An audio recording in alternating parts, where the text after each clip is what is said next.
अस्सलाम वालेकुम। Lecture 32 start हो गया हमारा जी। कल हमने स्टार्ट किया था टारगेट कॉस्टिंग को, बल्कि एंड कर लिया था। अब तो बस 2 दिन प्रैक्टिस करवाऊंगा उसकी। आई कैप के जो सवाल हैं किताब में और जो पास पेपर के सवाल हैं वो कर लेंगे बस। फिर और अब कहाँ से लाएं सवाल, फिर और तो टेस्ट के अंदर कभी ना कभी आते होते हैं ना सरप्राइज पैकेज। तो टारगेट कॉस्टिंग क्या है? मैंने आपको कहा था कि प्रॉफिट सीकिंग बिजनेस जो होते हैं इनका काम होता है प्रॉफिट को बढ़ाना, इनका मकसद होता है। ठीक है, अब प्रॉफिट को बढ़ाने के 2 तरीके हैं, या आप सेलिंग प्राइस बढ़ा लें या आप अपनी कॉस्ट को कम कर लें। ज़्यादा मुनासिब तरीका कौन सा लग रहा है? वैसे भी सेल प्राइस ना हमारे काबू में ज़्यादा नहीं होती। ठीक है, ये मार्केट फोर्सेस इस सेल प्राइस को डिटरमिन कर रही होती हैं, इसलिए इसकी ज़्यादा छेड़छाड़ जो है वो प्राइस इलास्टिसिटी ऑफ डिमांड आपने सुना होगा इकोनॉमिक्स में। ठीक है, आप प्राइस बढ़ाएंगे उधर से डिमांड कम हो जाएगी।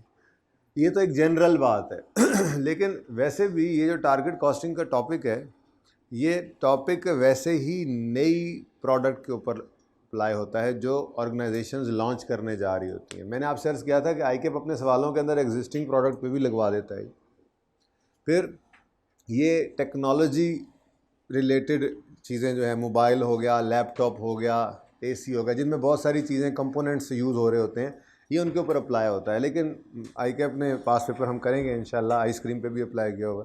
खैर, तो कहने का मकसद ये है कि ये नई प्रोडक्ट के ऊपर अप्लाई होगा।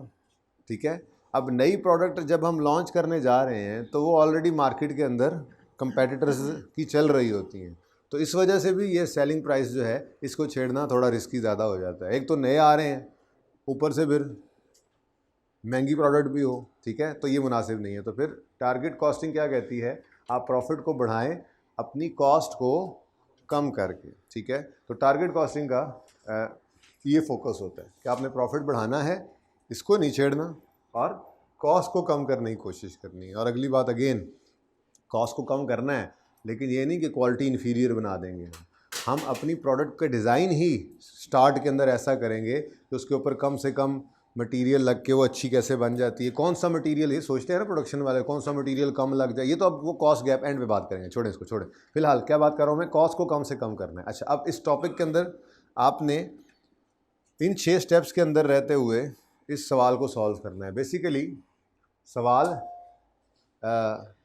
आसान होता है इसका। ठीक है, जो मुश्किलात हैं आज से उनकी बात शुरू कर देंगे इंशाल्लाह। ठीक है, लेकिन मैं वो मुश्किलात आपको एक एग्जांपल में समझाऊंगा और फिर आई कैप का सवाल जो है वो आप होमवर्क में करेंगे एज़ यूजुअल। आपने क्या करना है जी? सबसे पहले मार्केट सर्वे कर, मैंने आपको मिसाल दी थी कि ये चीज़ कुछ चीज़ें बना के सैंपल के तौर पे लोगों को दे देते हैं। ठीक है, और फिर कुछ दिन बाद जाके उनसे फीडबैक लेते हैं और एक प्रोडक्ट, एक प्राइस की रेंज हम देते हैं। मिसाल के तौर पे जी 300 से लेके 200 तक आप इस प्रोडक्ट को यूज़ जो कर चुके हैं, आप इसको कितना वैल्यू करते हैं। यानी एक मार्केट सर्वे किया जाता है, उसकी बुनियाद पर एक सेलिंग प्राइस निकाली जाती है, या एक एस्टीमेट की बुनियाद पर एक सेलिंग प्राइस निकाली जाती है। तो सबसे पहला स्टेप क्या होता है? Estimation of selling price. Market सर्वे या अपना एस्टीमेट भी हो सकता है। मार्केट सर्वे सवाल में ना भी लिखा हो, वो कह दे एस्टीमेटेड है तो बस ठीक है, वही है। ठीक है, तो एस्टीमेटेड सेलिंग प्राइस जो है वो मार्केट सर्वे से डिटरमिन हो गई। ठीक है, ये सवाल में नॉर्मली आपको गिवन होती है। उसके बाद अगला स्टेप क्या होता है? आप पूछते हैं सेठ साहब किधर गए? सेठ साहब ये बैठे हैं। आप सेठ साहब से पूछते हैं, भाईजान आपको इस प्रोडक्ट के ऊपर कितना प्रॉफिट चाहिए?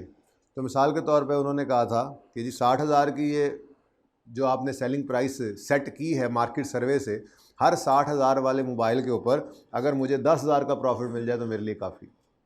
हमने कहा ठीक है, इसका मतलब 60,000 सेलिंग प्राइस में से 10,000 प्रॉफिट साइड पे कर दो, तो बाकी 50,000 जो है वो टारगेट कॉस्ट है। तीसरे स्टेप में हमने क्या कहा था? तीसरे स्टेप में क्या कहा था? Identification of target cost. Target cost कैसे निकलती है? Target selling price minus target profit या रिक्वायर्ड प्रॉफिट। ठीक है जी, अब जब ये टारगेट कॉस्ट निकल आती है तो अब 2 सूरतें होती हैं। या तो वो जो हमने प्रोडक्ट बनाई होती है सैंपल के बेस पर, तो उसके ऊपर कॉस्ट्स लगी होती हैं। ठीक है, तो वही कॉस्ट हम कहते हैं जी अब ये हमारी करंट कॉस्ट है।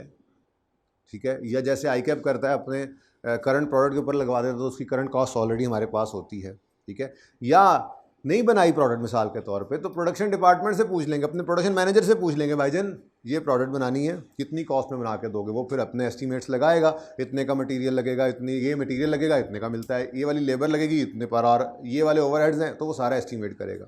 तो फिर चौथा स्टेप क्या है, करंट या एक्सपेक्टेड कॉस्ट को हमने एस्टीमेट करना है, ठीक है। पहला स्टेप क्या था, सेलिंग प्राइस डिटरमिन, कहाँ से, मार्केट सर्वे से, नॉर्मली गिवन। दूसरा स्टेप टारगेट कॉस्ट डिटरमिन करनी है, वो कैसे होगी, हमने पूछना है ऑर्गेनाइजेशन से कि आपकी प्रॉफिट की एक्सपेक्टेशन क्या है, तो वो अगर प्रॉफिट की एक्सपेक्टेशन बता देंगे तो हम सेलिंग प्राइस में से वो प्रॉफिट माइनस करके टारगेट कॉस्ट निकाल लेंगे कि ये कॉस्ट तक हम मैक्सिमम जा सकते हैं। 3 स्टेप हो गए।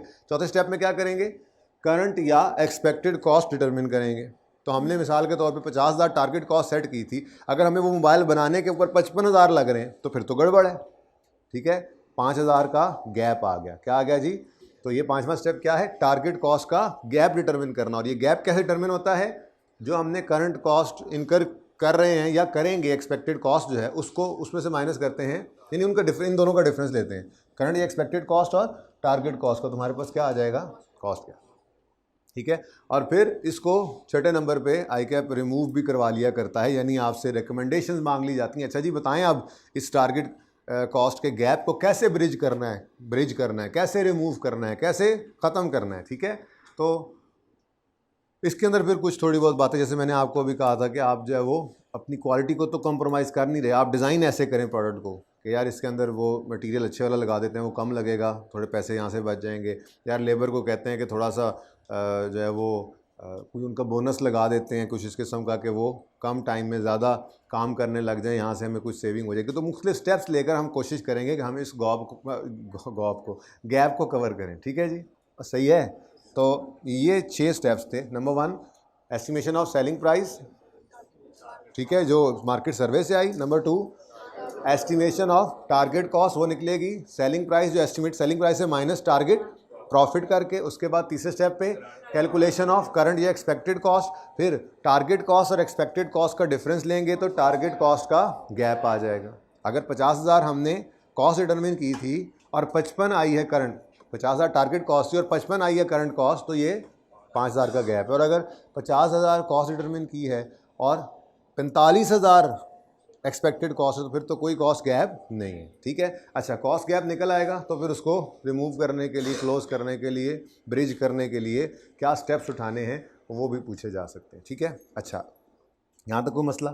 फिर मैंने आपको पहला सवाल करवा दिया था, ठीक है। और दूसरे सवाल के अंदर देखो, ये सवाल ना सुबह बन रहे होते हैं ना, तो सवाल में कोई गड़बड़ हो जाती होती है, तो वो फिर जब मैंने खुद घर पे आज किया सवेरे कि बच्चों को कराना है तो खुद भी कर लेता होता हूँ ना सवाल फिर में, तो मुझे पता चला कि यहाँ पे टारगेट कॉस्ट का गैप आ ही नहीं रहा था होमवर्क के अंदर। थोड़ा सा बदल क्वेश्चन नंबर 2 में क्या आया था। अच्छा, पक्की बात है, चलो ठीक है, फिलहाल ऐसे ही करते हैं वरना चेंज कर लेंगे। मैंने ऐसे ज़बानी देखना होता है, बस मुझे लगा कि शायद नहीं है, अपेरेंटली तो नहीं लग रहा। 125, 130, चलें, लेट्स सी एंड वेट। अच्छा जी, तैयार है सारे, चलें जी, बच्चे भी पूरे हो गए हैं। ये बच्चे ना टाइम पे आया करें प्लीज़, ठीक है। मेरे से पहले आने में कोई नुकसान नहीं है, मेरे से बाद में आने में बहुत नुकसान है। आज तो चलो रिवीजन थी, कल वाली बात की, यार ये इसी बड़े गुस्से में लग रहे हैं आज, हालांकि 26-27 पे चल रहे हैं, इसी से गुस्से में। अच्छा जी, Dollars is considering launching a new product. The sale department has determined that estimated selling price will be 500 per unit. Dollars have a requirement that all products should generate a net profit margin equal to 20% to cover production and non-production costs. अच्छा जी, इसका मतलब मैं target cost निकाल सकता हूँ। Question number 2 है हमारा, ये जिस पे सिर्फ इलस्ट्रेशन लिखा होता है ना, ये वो खुद के बनाए हुए होते हैं।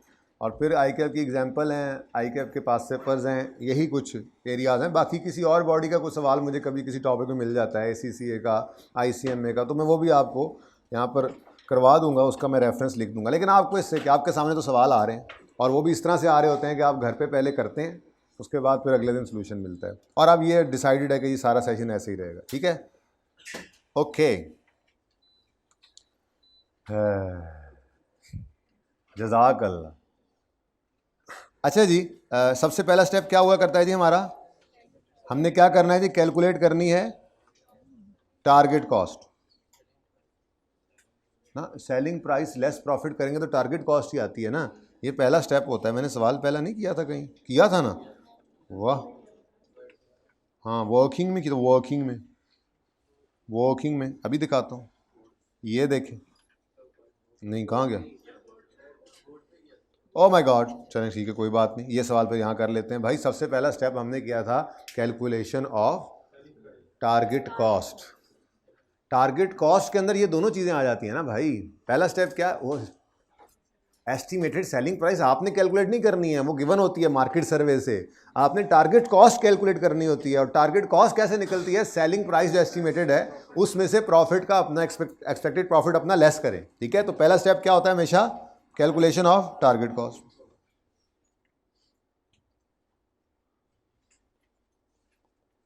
बनाओ इसकी भी जगह, अब लेट आके बैठ जाते हैं मैं दिल तो कह रहा खड़ा कर दूं इनको बाहर अंदर। ये तुम्हारा दोस्त लगता है जो बोल रहा है। कैलकुलेशन ऑफ टारगेट कॉस्ट जी बच्चों। तो सबसे पहले सेलिंग प्राइस जी, एस्टिमेटेड सेलिंग प्राइस है कितनी है,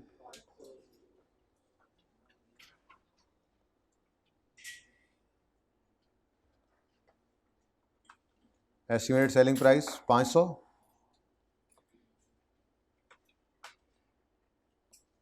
उसके बाद जी एक्सपेक्टेड प्रॉफिट है,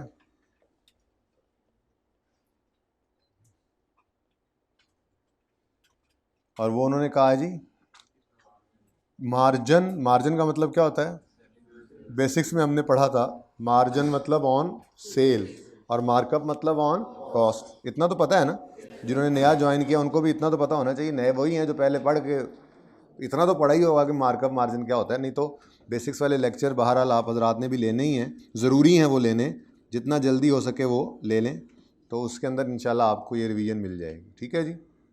अच्छा जी, 500 का कितने परसेंट, कितना बनता है, क्या बच गया, यही तो मैं कह रहा हूँ। तो मुझे लग रहा है कि टारगेट कॉस्ट का गैप नहीं आना, फिर मैं सवाल बदल लूँगा। अच्छा ये क्या आ गई जी हमारे पास, टारगेट कॉस्ट। उसके बाद सेकंड स्टेप में क्या करना है, calculation of current. Current cost कब होगी, वैसे प्रैक्टिकली तो करंट कॉस्ट तब होती है जब हमने सैंपल्स बनाए होते हैं और हमारे सामने वो कॉस्ट होती है, ठीक है। या नहीं होगी तो प्रोडक्शन वालों से पूछेंगे, हाँ भाई कितने में बना लोगे, ये चीज़ बनानी है, ये चीज़ बनानी है, ऐसे करेंगे ये चीज़ बनानी है, वो फिर बताते हैं। लेकिन आई कैप क्योंकि मैंने कहा करंट प्रोडक्ट के ऊपर भी लगवा लेता है, तो वो करंट कॉस्ट उसकी भी ऑलरेडी अवेलेबल होती है, पहले से ही बना रहे थे, ठीक है। तो कैलकुलेशन ऑफ करंट या एस्टिमेटेड, ये मैं स्टेप पूरा लिख रहा हूँ, हालांकि ये लिखने की भी ज़रूरत कोई नहीं है, बस ये तो डायरेक्ट भी चल सकते हैं आप। सबसे पहली चीज़ ये लिखते हैं, फिर ये, फिर आगे वो चीज़ें, लेकिन फिलहाल ज़रा स्टेप्स याद हो रहे हैं ना, आपको पता ही है स्टार्ट में ज़रा हम स्टेप्स याद कर रहे होते हैं, क्योंकि हमने फॉर्मेट तो यही रखना है। सवाल अब बदलेंगे, हम नहीं बदलेंगे इंशाल्लाह जी। कैलकुलेशन ऑफ करंट या एक्सपेक्टेड कॉस्ट, ठीक है जी, ये दूसरा स्टेप है हमारा। ये अभी याद कर रहे हैं इसलिए लिख रहे हैं, पर्चे में कोई नहीं ज़रूरत लिखने की जी बच्चों। कहता है following information pertains to current expected cost per unit. तो पर यूनिट ही निकालना था ना हमने, कॉस्ट गैप भी पर यूनिट ही निकालना था। ऐसे ही है, material cost per unit 2.5 kgs per unit चाहिए, और हर केजी 50 रुपये का है, तो एक यूनिट पे कितना, ये इजी सी कैलकुलेशन है। इसके लिए मैंने कल भी पूछा था, कोई और अलग से सवाल कराने की जरूरत तो नहीं है। मार्जिनल एब्जॉर्प्शन का जब ये सवाल मैंने आपको करवाया था ना, ये तो मैंने इसलिए आपसे पूछा था, अगर ज़रूरत महसूस करते हो ये चीज़ के लिए एक और सवाल करवा देता हूँ किसी वक्त में, कोई दिन में। बड़ी सादा सी बात है, मटीरियल एक यूनिट पर लगता है 2.5 किलो, और 1 किलो मटीरियल का है 50 रुपये का, तो एक यूनिट पे कितना मटीरियल लगा, ये क्या है 2.5 kgs पर यूनिट, ठीक है। और ये क्या है ₹50 पर केजी, तो ₹50 पर केजी को जब हम 2.5 kgs पर यूनिट से मल्टीप्लाई करते हैं तो फिर रुपीज़ पर यूनिट में निकलते हैं। इसके लिए कुछ सवाल कराने की जरूरत तो नहीं है, ये सिंपल सी कैलकुलेशन है। वैसे देखो ये बुनियाद है ना, इससे आगे बढ़ना है फिर।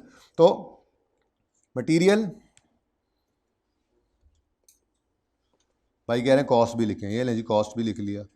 हाँ मटीरियल का 1 किलो कितने का है, ये तो है मटीरियल पर किलो, मटीरियल पर किलो। क्या एक प्रोडक्ट के ऊपर 1 किलो लग रहा है? अगर 1 किलो लग रहा होता तो 50 रुपए थे, लेकिन उन्होंने क्या बताया है कि पर यूनिट कितने केजीज लग रहे हैं, तो 2.5 केजीज पर यूनिट। ठीक है जी कितना 125। उसके बाद क्या है जी, लेबर कॉस्ट पर यूनिट। अब लेबर कॉस्ट पर आवर कितनी है 40, यानी हम लेबर को क्या पे करते हैं हर घंटे का 40 रुपये, लेकिन एक यूनिट बनाने के लिए लेबर के कितने घंटे लगते हैं 3। तो ये लेबर कॉस्ट पर आवर है और ये आवर्स पर यूनिट हैं। तो लेबर कॉस्ट पर आवर को आवर्स पर यूनिट से मल्टीप्लाई करेंगे तो लेबर कॉस्ट पर यूनिट निकल आएगी। मुझे पता नहीं क्यों लग रहा है कि ऐसा सवाल करवाना चाहिए, ये वैसे सवाल ही हो रहा है, वैसा ही सवाल हो रहा है, बस इस जैसा ही को सवाल कराना है, तो यहीं पे इसीलिए मैं थोड़ा जोर लगा रहा हूँ। तो लेबर कॉस्ट, ये डायरेक्ट मटेरियल डायरेक्ट लेबर है। अच्छा, प्रोडक्ट की कॉस्ट है ना डायरेक्ट जी। पर आवर हम पे कर रहे हैं इनको 40 रुपये और हर यूनिट पर लग रहे हैं 3 आवर्स पर यूनिट। यही सिखाना है आप, ठीक है जी 120। उसके बाद क्या है जी, वेरिएबल ओवरहेड्स, और ये ₹20 पर लेबर आवर हैं, यानी जितने लेबर आवर लगे हैं उसी हिसाब से जितनी देर लेबर काम करती है उनको 40 रुपये मिलते हैं, और उतनी देर की बिजली गैस वगैरह वगैरह वगैरह खर्चे वो भी उसी बेस के ऊपर डिपेंडेंट है। ठीक है, बेसिक्स में थोड़ी सी बातें की थी ना, ये डायरेक्ट इनडायरेक्ट वगैरह वगैरह जी। Variable overheads cost ₹20 per hour है और 3 आवर्स।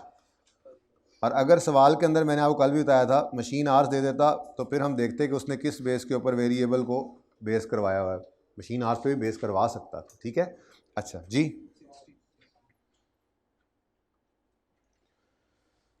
हाँ जी, फिक्स्ड ओवरहेड्स का क्या करें,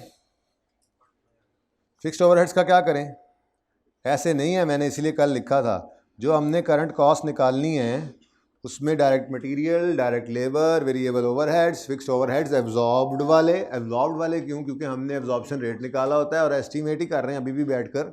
ठीक है, तो एब्जॉर्ब्ड FOH और दूसरी कॉस्ट भी, क्योंकि हमने जब प्रोडक्ट बेचनी है तो हमने उससे अपने सारे खर्चे निकाल के प्रॉफिट निकालना होता है ना। तो material, labour, overheads, fixed variable वाले भी और दूसरे खर्चे भी, सेलिंग एडमिन के खर्चे भी तो हैं कि क्या सेलिंग एडमिन वालों को तनख्वाहें नहीं देंगे, प्रॉफिट नहीं आ रहा।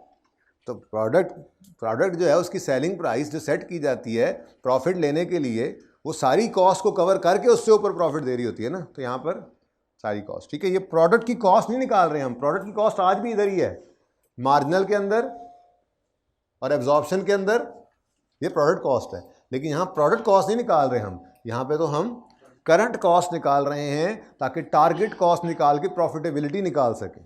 ठीक है ना, इसलिए ये दूसरी कॉस्ट भी साथ शामिल है। तो फिक्स्ड ओवरहेड्स भी आएंगे भाई आएंगे।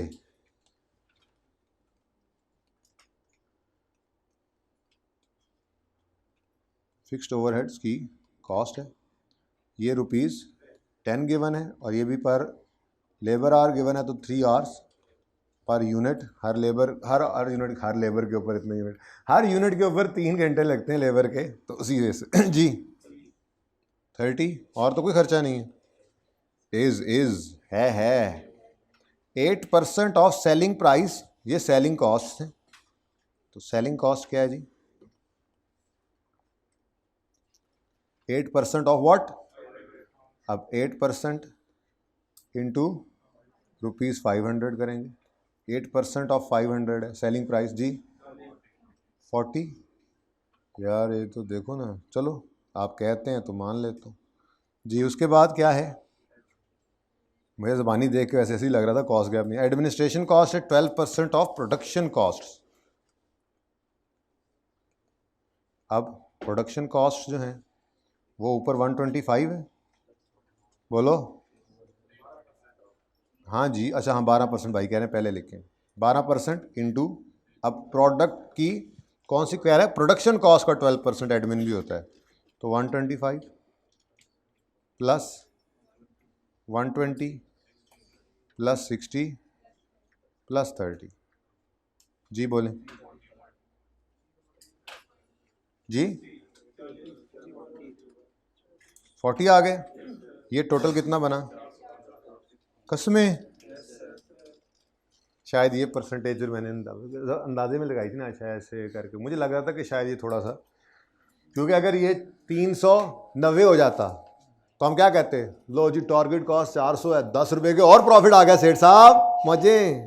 आपने तो कहा था 10,000 15,000 का प्रॉफिट आ रहा है, हम इस तरह से बना लेंगे, तो फिर वो सवाल ख़त्म हो जाता है ना वहाँ पे।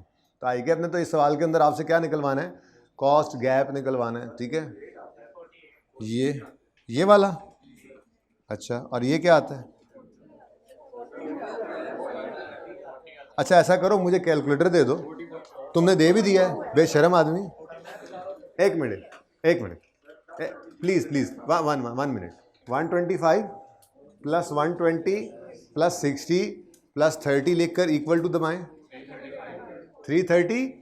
इसके साथ मल्टीप्लाई का साइन लगा होगा कैलकुलेटर में, वो दबाएं और 0.12 करें, 40.2 है। अच्छा टोटल कितना आ गया? ये सही है, इन सबको टोटल करके यही आता है, बड़ी मेहरबानी। अच्छा जी आप देखें स्टेप 3 के अंदर क्या करेंगे हम, वैसे मैंने वहाँ स्टेप 6 लिखे हुए हैं, उनको भी देख लेते हैं ज़रा। तो बेटा प्लीज़ टारगेट कॉस्ट गैप कितना है जी?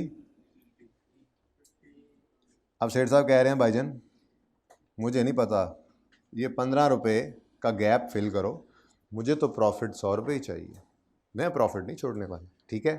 अच्छा अब बच्चे तो देखो, मैंने आपको ये कहा है स्टेप 1 क्या होता है, एस्टिमेशन ऑफ सेलिंग प्राइस, वो सवाल में गिवन थी इसलिए नज़र नहीं आ रही, नॉर्मली गिवन होती है सवाल में। स्टेप 2 एस्टिमेशन ऑफ रिक्वायर्ड या टारगेट प्रॉफिट, ये भी सवाल में गिवन होता है, इसलिए इन दोनों से नेट करके जो टारगेट कॉस्ट निकालनी होती है वो हमारा स्टेप 1 बन जाता है। तो बेसिकली अकाउंटिंग तो यहाँ से शुरू हो रही होती है हमारी सवालों के अंदर, ठीक है। उसके बाद जब ये टारगेट कॉस्ट एस्टीमेट हो जाती है तो फिर हम करंट कॉस्ट को एस्टीमेट करते हैं, डायरेक्ट मटेरियल डायरेक्ट लेबर वगैरह कितना लगेगा, ठीक है।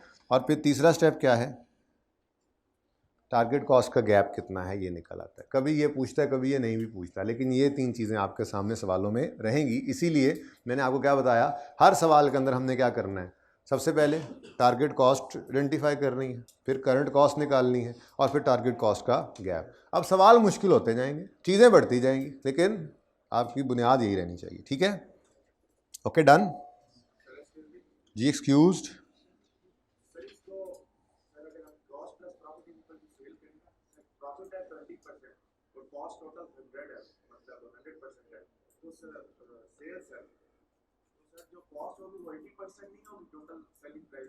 बेटा उसने सवाल में ये बताया, देखो इससे पूछा था, ये ऐसे बता देता तो हम ऐसे कर लेते।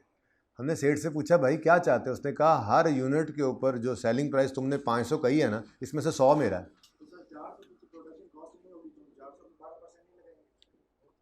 4 नहीं बेटा, ये टोटल टारगेट कॉस्ट है, क्या आपकी ये सेलिंग एडमिन कॉस्ट नहीं है ना।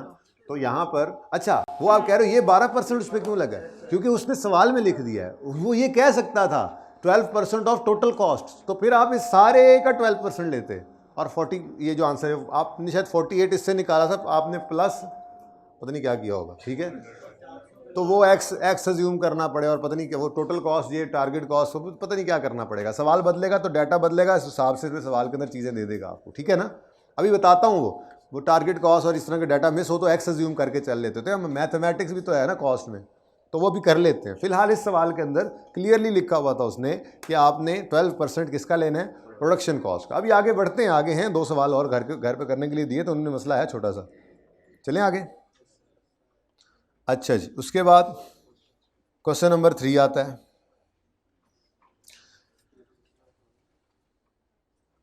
जी, कितनों का ये 2 सही था, बिल्कुल आसान सवाल है ना, सही होना था, कितनों का नहीं सही था, वो एक तो पता लग गया। क्या किया था तुम लोगों ने, लेकिन ये प्रोडक्शन कॉस्ट थी नहीं ना, ये तो टारगेट कॉस्ट थी, लेकिन वो चुप, ये क्या है, टारगेट कॉस्ट। टारगेट कॉस्ट का मतलब ये होता है कि बस यही है टोटल कॉस्ट, इसमें प्रोडक्शन भी करनी है हमने, इसमें सेलिंग एडमिन खर्चे भी हमने कवर करने हैं। अगर खुदा ना खास्ता आप इसको सिर्फ प्रोडक्शन कॉस्ट ले लें, ठीक है, और अपनी करंट कॉस्ट का गैप सिर्फ इस हिसाब से निकालें, तो जब सेलिंग एडमिन निकलेंगे तो हो सकता है लॉस में ही चले जाएं प्रॉफिट की बजाय, या प्रॉफिट तो कम हो ही जाएगा। तो ऐसे नहीं करना, ठीक है। अच्छा जी, okay, second third, Hire is considering launching a new product, the sale department has determined that a realistic selling price will be 25 रुपये per unit. Hire have a requirement that all products generate a markup of 25% off. Oh, अब ये उसकी मर्जी है। अब उसने क्या कहा है, प्रॉफिट कितना हो, टारगेट कॉस्ट का 25% हो, और एक्सपेक्टेड करंट कॉस्ट उसने कहा 22 है। अब मसाला क्या है, अपनी तरतीब नहीं छोड़नी, बस ये ज़हन में रखना है, ठीक है।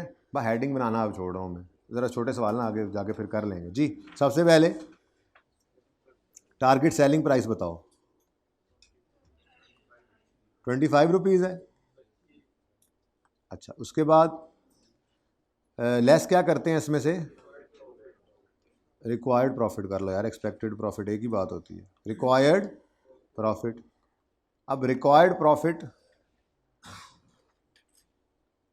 कि उसने जो परसेंटेज है ना, देखो ये सीएमए है ना, ठीक है, इसमें मैथमेटिक्स बहुत ज़्यादा उसने यूज़ करवाना होता है आपसे, इन्ना की 7वीं 8वीं वाला ये ना समझना, ओ मैथमेटिक्स आगे मारेंगे। 7वीं 8वीं में तो सब नहीं पढ़ा हुआ है ना, कोई ये नहीं कहता सर मैं तो बायो पढ़ के आया हूँ, तो 7वीं 8वीं में तो मैथ सब ने पढ़ा है ना। तो बस इतना को मैथ यहाँ पे चाहिए होता है कि 5 बंदे अगर एक यूनिट बना रहे हैं 3 घंटे में, तो अगर 6वां बंदा लगा दें तो कितनी देर में बनेगा। इस किस्म के फजूल सवाल होते हैं ये मैथमेटिक्स, और कोई मैथमेटिक्स नहीं है जी। रिक्वायर्ड प्रॉफिट, अच्छा ऐसे सवाल भी होते हैं। रिक्वायर्ड प्रॉफिट क्या बोला है जी उन्होंने, 25% ऑफ, ठीक है जी। तो वो हमारे पास कोई नहीं है अभी, जब वो फिगर आ जाएगी तो फिर आगे सवाल ख़त्म, कहानी ख़त्म, ठीक है जी। और यार क्या मसला है आपको, इधर आ जाओ, चलो। अच्छा जी, तो अब हमारे सामने सिचुएशन ये है कि हमारे पास टारगेट कॉस्ट ही नहीं है, ठीक है। टारगेट कॉस्ट कैसे निकलती है, टारगेट कॉस्ट कैसे निकलती है, target selling price minus target या रिक्वायर्ड या एस्टिमेटेड प्रॉफिट। अब अगर ये सिचुएशन कभी भी आपको सीएमए के पर्चे में आ जाए तो आपको सिर्फ ये देखना है कि यार परसेंटेज किसके साथ लिंक्ड है। अभी वो क्या कह रहा है, मार्क परसेंटेज किसके साथ लिंक्ड है, टारगेट कॉस्ट के साथ। और टारगेट कॉस्ट बेस है ना, बेस तो बस नहीं है, अगर वो गिवन नहीं है, बेस अगर गिवन नहीं है, पूरी कॉस्ट में ऐसे ही चलना है। बेस के साथ, बेस क्या है, टारगेट कॉस्ट, थोड़ा सा कम कर दे, बेस क्या है, टारगेट कॉस्ट नहीं है गिवन सवाल में, तो क्या करोगे, उसको एक्स अज्यूम करो, सवाल खत्म। आखिर रो पिलर के साथ वाले भाई, आपने इतनी छुट्टियां क्यों की हैं, हाइब्रिड में बैठे हैं आप। जी हाँ, मैं क्लास के बाद ज़रा मिले ना मुझे, ज़रा आए ना ज़रा इधर।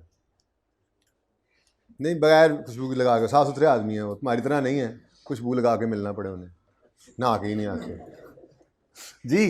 भाई सीएमए के सारे सब्जेक्ट के अंदर बता रहा हूँ, उसने परसेंटेज जिस चीज़ के साथ लिंक की, यानी जिसे बेस बनाया, वो सवाल में गिवन नहीं है, तो क्या करना है, एक्स अज्यूम करो, क्या मुसीबत पड़ी हुई है। मैं थोड़ी देर लिख रहा हूँ, आपने नहीं लिखना, ठीक है ना, आपने इसलिए लिखना क्योंकि आपने यहाँ पे ओरिजिनल वाली फिगर लिखनी है, बस ज़बानी ज़हन में ये कर लिया करो, ठीक है। तो ये हमारे पास कहानी है, हमारी इक्वेशन बन गई है, ठीक है। इक्वेशन अब यहाँ पे करके सॉल्व कर लेता हूँ, इधर ही करो, फिर उठा के ले जाएंगे जहाँ ले जाना होगा जी। 25 है सेलिंग प्राइस, अंग्रेज़ी लिखने की ज़रूरत है, ऊपर अंग्रेज़ी लिखी तो हुई है, ये इक्वेशन ही तो है बच्चों। इक्वेशन को हमने क्या किया होता है ऐसे पोर्ट्रे के अंदर लिखा होता है, इक्वेशन ही होती है ये, क्या, target selling price minus profit, expected profit is equal to target cost.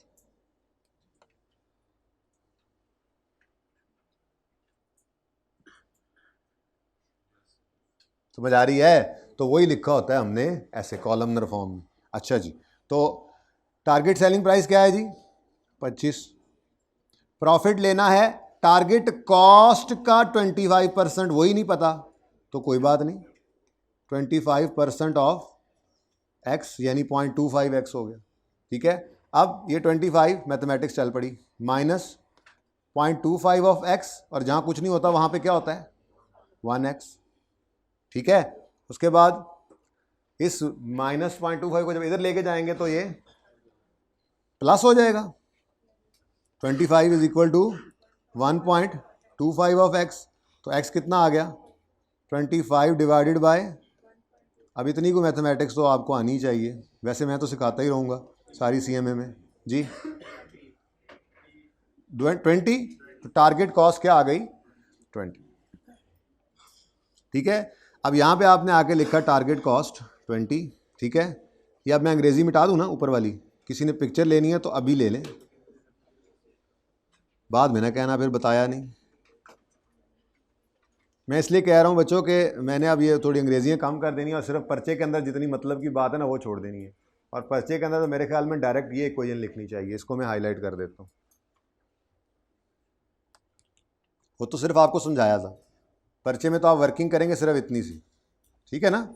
ये वर्किंग में क्या लिखा हुआ है 25 सेलिंग प्राइस माइनस x का 25% इज इक्वल टू x, बस ये इक्वेशन है, ये अंग्रेजी में लिखो बस।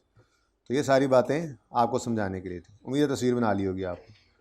ओके जी बच्चों, अब टारगेट कॉस्ट कितनी है 20, और अगली बात कितने गई, अगली बात ये करंट एक्सपेक्टेड कॉस्ट उसने निकाल कर दी, यानी कि इस सवाल के अंदर ये कैलकुलेशन सीखी गई, ठीक है, जैसे भाई कह रहे थे। तो जब भी कभी ऐसा मामला आएगा कि बेस मिसिंग है तो परसेंटेज जिसके साथ लिंक्ड है तो उस बेस को एक्स अज्यूम करो, सॉल्व कर लो, ये नहीं कर सकता कि वो दो चीज़ें मिस कर दे, ठीक है। सिंपल मैथमेटिक्स है, कोई कॉम्प्लेक्स मैथमेटिक्स नहीं है यहाँ पे, ओके।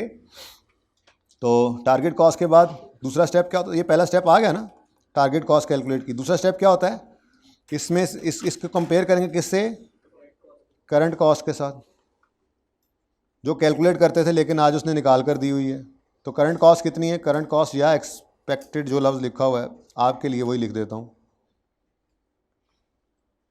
वो सवाल में उसने बता दी कितनी, ये जो हमने ऐसे करके निकाली मेहनत करके, इस सवाल के अंदर गिवन थी 415 जो हमने निकाली, ठीक है। तो कॉस्ट गैप कितना आ गया 2, टारगेट कॉस्ट का गैप।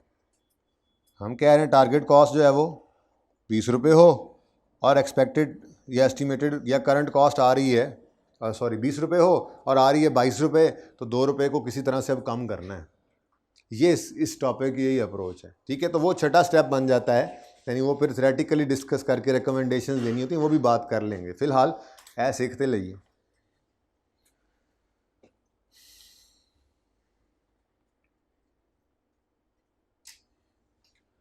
जी बच्चों सही है,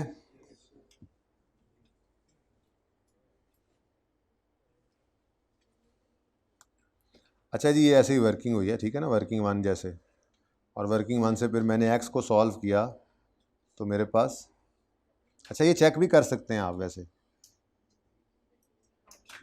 इसका 5 ही आंसर आना है, ठीक है ना। वैसे इसका एक शॉर्टकट भी होता है, वो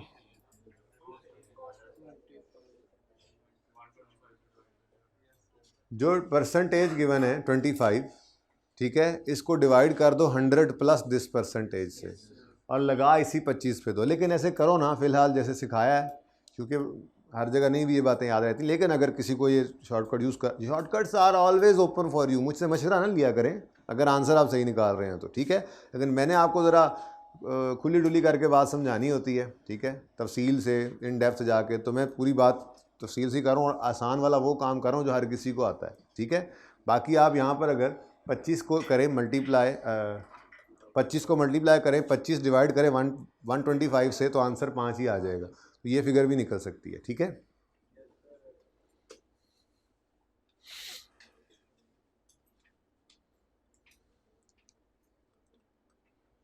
अच्छा जी, नेक्स्ट क्वेश्चन क्या है, क्वेश्चन सेम है, बस थोड़ा सा डेटा जो है वो डिफरेंट तरीके से दिया गया है, एक और चीज़ भी हमने सीखी है वहाँ पे, ठीक है जी, चेक करते हैं ज़रा जी। Package is considering launching a new product, sale department has determine that a realistic, जी calculate target cost gap per unit in total for new, क्या मसला है? अच्छा अच्छा अच्छा, मुझे मेरी सलाह कर रहे हैं, मैं घर पे पढ़ी हुई थी यार जी। क्वेश्चन 4 का सोल्यूशन आने लगा है जी। हमें चाहिए क्या? Target cost gap per unit. तो मैं पर यूनिट ही निकाल रहा हूँ, फिर टोटल से कर लेना मल्टीप्लाई, जितनी प्रोडक्ट जितनी यूनिट्स होंगे, ठीक है। वैसे उसने ये बताए हुए हैं, तो एंड पे कर लेना 2 लाख से multi. Package is considering launching a new product, sales department as determine that realistic selling price will be 25 per unit, या इनको 23 पे करवा दें, 25 नहीं 23, 25 per unit. Packages Limited have a requirement that all products should generate return equal to 10% on investment। Return किसे कहते हैं? Profit का ही दूसरा नाम है रिटर्न। अच्छा, ऑन इन्वेस्टमेंट, अच्छा जी। Production of new product will require additional investment in plant and machinery equal to, तो इसका मतलब वो कह रहे हैं जितनी हम इन्वेस्टमेंट कर रहे हैं, वो उन्हें बता भी दी कितनी है, 10 मिलियन, उसका 10% हमारा रिक्वायर्ड प्रॉफिट है। ठीक है, जाग रहे हैं ना सारे? अच्छा, अब ये थोड़ा सा बस डिफरेंट, ये तरीका, ये कैलकुलेशन डिफरेंट तरीके से बताएगी, काम वही करना है। Next, and is expected that company would be able to sell 2 lakh units of new product during whole life cycle. तो वो 2 लाख से तो आप एंड पे करेंगे ना मल्टीप्लाई, मैंने तो पर यूनिट आपको सिखाया, उसी से चलाऊंगा था। Current expected cost per unit of new product is 22 रुपये। हाँ जी, तो फिर अपना काम तो वही है। सबसे पहले मैंने क्या करना है, कैलकुलेट करनी है टारगेट कॉस्ट। चलो एक बार फिर लिख लेते हैं, कैलकुलेट टारगेट कॉस्ट। आज बड़ा ही इम्पोर्टेंट कॉन्सेप्ट इसमें देना है लॉसेस का, जो नॉर्मल लॉसेज या वेस्टेज होता है, ठीक है। क्योंकि सिर्फ इस टॉपिक के लिए नहीं है, आगे तकरीबन अब आगे कॉस्ट में हर जगह ही इसने घुसे होने, ठीक है। तो लॉसेस की बड़ी ही इंपॉर्टेंट डिस्कशन है आज। तो अगले 45-50 मिनट्स इसके बाद उसी के लिए मुख्तस हैं। पहले मैंने सोचा कि ये सवाल करवा देता हूँ, आई कैप वाला अभी हैंड आउट में है, फिर मैंने सोचा उस जैसी गपशप लगा लेता हूँ और वो सवाल बच्चे खुद कर लेंगे इंशाल्लाह, ठीक है। तो कैलकुलेट करें जी टारगेट कॉस्ट। सबसे पहले टारगेट सेलिंग प्राइस है जी, कितनी गिवन है जी? 25। उसके बाद लेस करते हैं इसमें से रिक्वायर्ड या टारगेट प्रॉफिट, और वो सवाल ने ज़रा आज डिफरेंट तरीके से दे दिया। साल में कह रहा है कि आपने ₹10 मिलियन का 10%, कितना आता है? 1 मिलियन जो है ये प्रॉफिट कमाना है। लेकिन बच्चों हाँ, ये पूरे प्रोजेक्ट के ऊपर है। इस प्लांट की 10 मिलियन इन्वेस्टमेंट पर हम चाह रहे हैं 1 मिलियन का हमें प्रॉफिट हो जाए। इस वक्त मैं कैलकुलेशन पर यूनिट कर रहा हूँ, ठीक है। तो इस प्लांट ने अपनी पूरी ज़िंदगी में कितने यूनिट्स बनाने और इन्होंने बेच लेने हैं? 2 लाख। तो इसको क्या करना पड़ेगा? हमें पर यूनिट करना पड़ेगा। तो ये 1 मिलियन निकला है, इसको डिवाइड करना था 200,000 यूनिट्स के साथ, तो आंसर आ जाना था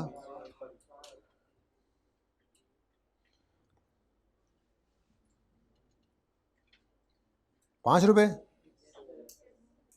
तो बच्चों टारगेट कॉस्ट क्या है? 20 है।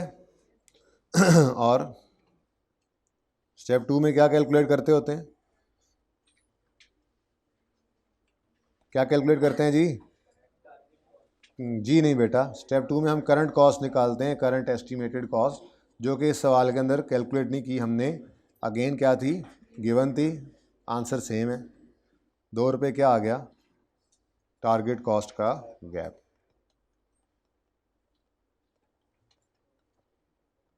तो अल्हम्दुलिल्लाह हम उसी ट्रैक पे हैं, सवाल को एक तरतीब से पकड़ लिया है। बस अब फिर हर सवाल को कोशिश करेंगे किसी भी तरह से ऊँट रिक्शे में बैठता रहे, सवाल जो है वो एक ही तरीके से कर लेंगे, ज़रा इजी रहता है।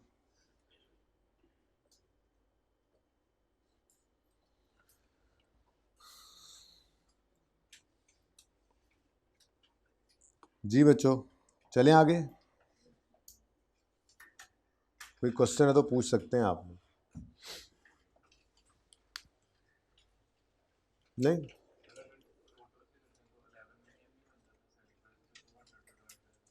जी बेटा।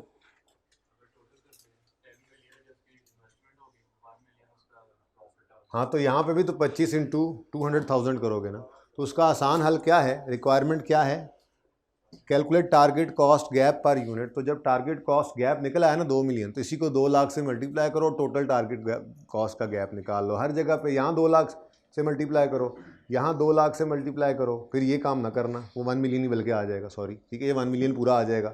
फिर आपको ये 22 को भी 2 लाख से मल्टीप्लाई करना पड़ेगा। तो जब सारा कुछ 2 लाख से मल्टीप्लाई करना है, तो जो सुकून में काम चल रहा है, जो ज़्यादा यूज़ करेंगे, जो ईजी भी रहेगा, वो क्या है, पर यूनिट निकाल लो।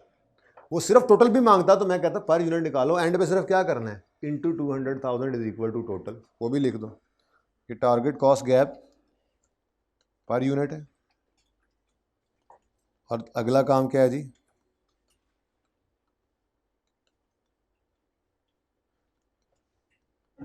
टोटल निकालना है, तो इस 2 को मल्टीप्लाई कर दो 200,000 से, आंसर इज 400,000। ठीक है जी, तो ये आसान काम है ना, ऐसे ही करना है हमने। ठीक है, चलें आगे। जी बेटा। हाँ जी। इन्वेस्टमेंट क्या कॉस्ट होती है बेटा?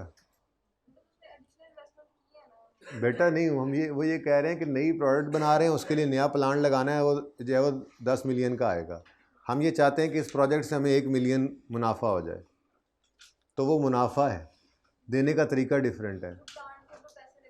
वो प्लांट के पैसे तो कभी भी कॉस्ट में नहीं शामिल होते टारगेट कॉस्ट के अंदर। टारगेट कॉस्ट में क्या है, प्रोडक्ट का direct material, direct labour, variable overheads और फिक्स ओवरहेड में उसकी डेप्रीसिएशन आती रहती है आहिस्ता आहिस्ता। कॉस्ट तो अलग से एसिड बनता है ना बेटा, जो प्लांट की कॉस्ट होती है हमेशा एसिड बनता है, फिर वो आहिस्ता आहिस्ता डेप्रीशिएट होकर प्रोडक्ट की कॉस्ट के अंदर शामिल होता रहता है। तो जब हम एब्जॉर्ब वगैरह निकाल रहे हैं तो उसके अंदर डेप्रिसिएशन वगैरह पड़ी होती है ना। और जी कुछ सवाल? चल लेने दें आगे मुझे, आपने हाथ खड़ा कर दिया, क्या चाहते हैं आप आमिर भाई? अच्छा पार्ट 2 शुरू करना है, चलें कर लें।